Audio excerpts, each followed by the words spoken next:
Good morning, my dear students. How are you all today? I hope you all are fine at home. Students, see, this is your EVS workbook, Chetna Grade Me Environmental Studies.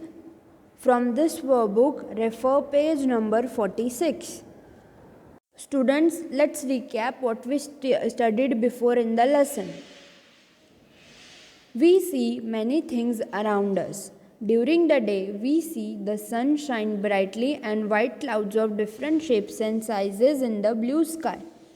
हमने ये सीखा और ये पढ़ा कि हमारे आजू बाजू में बहुत सारी चीज़ें हम देख सकते हैं, हमें नज़र आती हैं।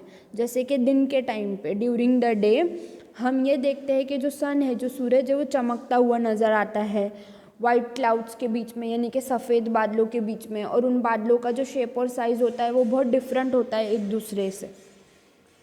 इन the night we see the moon and the stars twinkling in the black sky.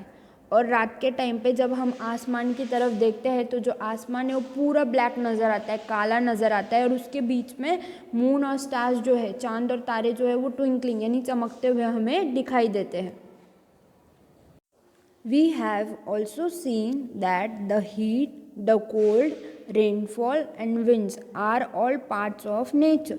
हमने ये भी सीखा और पढ़ा कि हीट यानी कि गर्मी, कोल्ड यानी कि सर्दी, रेनफॉल यानी कि बारिश, विंड्स यानी कि हवा, ये सब क्या है, नेचर का, कुदरत का एक पार्ट है, एक हिस्सा है।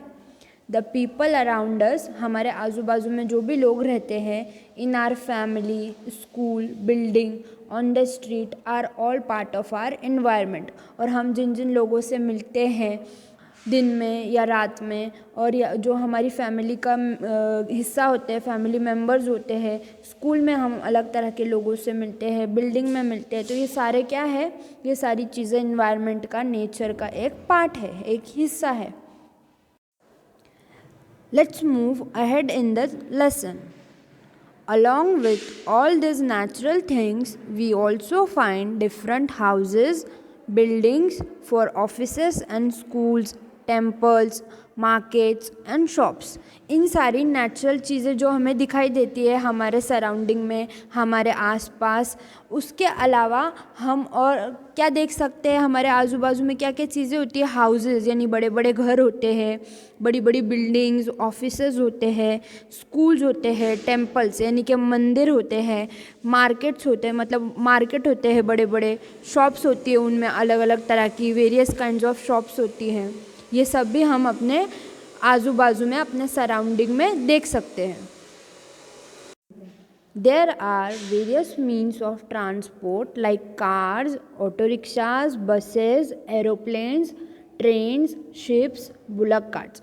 और हम बहुत सारे व्हीकल्स भी अपने आजू बाजू में, सराउंडिंग में देख सकते हैं, या हमें दिखती है वो सारी चीज़ें, जैसे कि कार्स देखते हैं, रिक्शास चलती है, buses, aeroplane, train, ships, bullock cart, बहुत सारे अलग अलग मीन्स ऑफ ट्रांसपोर्ट हम अपने सराउंडिंग में देख सकते हैं।